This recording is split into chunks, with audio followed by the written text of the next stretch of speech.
Let's dive right into this explainer and track the astonishing evolution of Cristiano Ronaldo. We all know the name, right? We all know the sheer, ridiculous volume of goals. But what's truly fascinating is how he actually did it. How did he transform from this flashy, step-over-obsessed teenager into a ruthless, record-breaking machine? Today, we're going to map out his entire tactical journey. We'll see how an athlete constantly rewrote his own identity to stay at the absolute pinnacle of the sport. To understand where he ended up, we've got to look at where he started in England. This quote from Rio Ferdinand pretty much tells you everything you need to know about the massive tactical and mental shift Ronaldo had to undergo early on at Manchester United. In those first few seasons, he was a showman. He absolutely loved to entertain, sometimes making one or maybe three stepovers too many. His own teammates, like Ferdinand, literally had to kick that pure entertainment factor out of him in training. They needed him to focus on the actual end product, goals and assists. So let's start with part one, the 2003 breakthrough. To trace this evolution, we have to go back to a fateful night in 2003 at the new Sporting Stadium in Lisbon. It's a preseason friendly. Ronaldo is just an 18-year-old kid about to face one of the biggest, most intimidating clubs in the world. Imagine the nerves.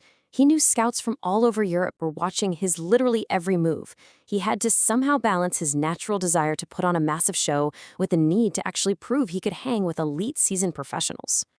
And that early mindset was super clear in Sporting's 3-1 win. Funny enough, Ronaldo didn't even score a goal that night, but his dazzling pace and trickery left the United defenders in absolute knots. He joked years later that if he had scored, maybe 100 teams would have been after him instead of just 50. But honestly, it was that raw ability to dribble and assist that earned him a direct, on-the-spot invite into Sir Alex Ferguson's dressing room right after the final whistle. At this point, he was a pure, traditional winger. Which brings us to part two, shifting from showman to goal machine. The crucial takeaway here is that his entire career can really be defined by three distinct positional phases. He starts out on the right side of a 4-5-1 formation.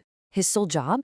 Feed the central striker Ruud van Nistelrooy. He was strictly a provider, but eventually he transitions into phase two, an inverted winger. This means he starts out wide but aggressively cuts inside onto his stronger foot, becoming the primary goal threat himself. And finally, phase three, where he morphs into a pure number 9, operating almost exclusively inside the penalty box. Now, the catalyst for that first major leap happened in the summer of 2006. Remember that highly controversial World Cup incident involving his Manchester United teammate Wayne Rooney? Well, Ronaldo returned to England as public enemy number 1. But instead of folding under the pressure, he used that intense, relentless crowd hostility as fuel. He hit the gym, bulked up significantly, and completely dropped the theatrical responses to tackles. And crucially, with Van Nistelrooy leaving the club, Ronaldo stepped right up to replace him as United's primary goal threat. He shifted his entire focus toward ruthless, undeniable efficiency. Wayne Rooney captures exactly what happened next. Without a static striker holding up the play, Sir Alex Ferguson set the team up to counterattack at blistering speed. The attack just became incredibly fluid.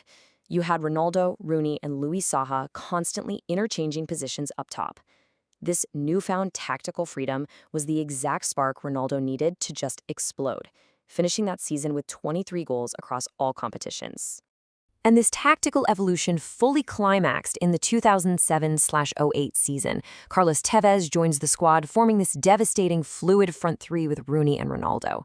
Because Tevez and Rooney were so incredibly selfless, always willing to do the dirty work and track back, Ronaldo was freed from those traditional defensive duties. He scored a record-equaling 31 Premier League goals, led United to Champions League glory, and claimed his very first Ballon d'Or.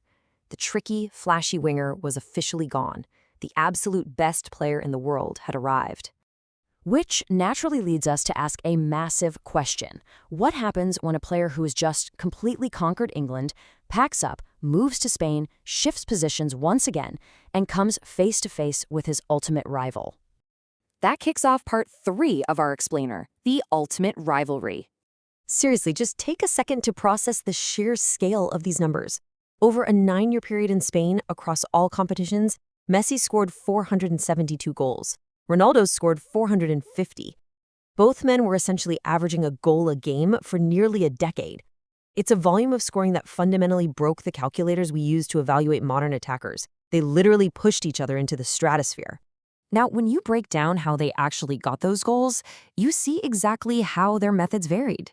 While they were neck and neck in total output, look at the contrast in their styles. Ronaldo scored a staggering 70 headers during this period in Spain, compared to Messi's 19. This perfectly highlights Ronaldo's evolution into an absolute physical powerhouse. His ability to hang in the air and just dominate defenders in the box became a completely unstoppable weapon. And when you distill it down to pure efficiency, the margins are razor thin. Ronaldo was scoring a goal every 84.1 minutes he was on the pitch. He actually edged out his great rival in raw frequency. Every single time he stepped onto the grass, you could practically bet your house that he was putting the ball in the net before the final whistle blew. Visualizing his attacking arsenal like this reveals the true power of his positional shift. This was the peak era of the inverted winger.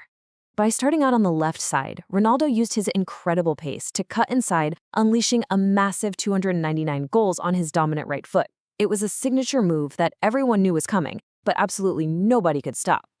But as time went on, his role at Real Madrid evolved once more. As he aged, he did what all brilliant, longevity-focused professionals do. He adapted to conserve his energy. His involvement in general build-up play started to decrease. He wasn't tracking back or initiating 50-yard counterattacks from deep nearly as often. Instead, with players like Karim Benzema dropping deep to create space, Ronaldo became the ultimate focal point inside the penalty area. He transitioned seamlessly into a pure, clinical poacher. This brings us to part 4, his late career shift. Now, public perception was that by the time he reached Juventus in Italy, Ronaldo was just a static number 9, standing in the box waiting for crosses to arrive. But you know what? The heat maps tell a completely different story. The data from his time in Serie A reveals he actually reverted to playing much wider on the left wing. Believe it or not, his successful dribbles actually increased compared to his final years in Spain. He was regularly carrying the ball into the box from the flank, proving he still had that winger instinct deeply ingrained in his DNA. When you track his timeline across Europe, you're looking at an absolute masterclass in adaptation. From the flashy teenager at Sporting, to the goal scorer at United, the peak inverted winger at Real Madrid, the wide target man at Juventus, and finally, a pure center forward. He constantly adapted his body and his playstyle to fit his specific environment. It's a brilliant lesson for anyone in staying relevant and dominant no matter what industry you're in. That dramatic return to Old Trafford in 2021 is really fascinating to analyze. Because of the team's overall makeup and their tactical struggles, he was finally deployed as a pure orthodox center forward out of absolute necessity. This was a role that actually goes entirely against his natural tendency to drift out wide and get touches on the ball. Yet, despite playing in a struggling system and in a role that often isolated him, he still managed a highly respectable 14 goals in his first 22 games. But ultimately, when we step back and look at his entire sprawling career, it's this number, his staggering 450 goals for Real Madrid, that serves as the absolute pinnacle. It represents the perfect storm, the collision of his absolute physical peak and his brilliant tactical transition into the most lethal inverted winger the game has ever seen. Which leaves us with this final thought to ponder. How will football history ultimately categorize an icon who simply refused to stay in just one position? A player who constantly evolved, shedding his old skin time and time again, to defy the limits of age, expectation, and tactics to conquer 3 completely different leagues. It's a testament to a relentless, almost obsessive drive for perfection that we may quite literally never see in the sport again.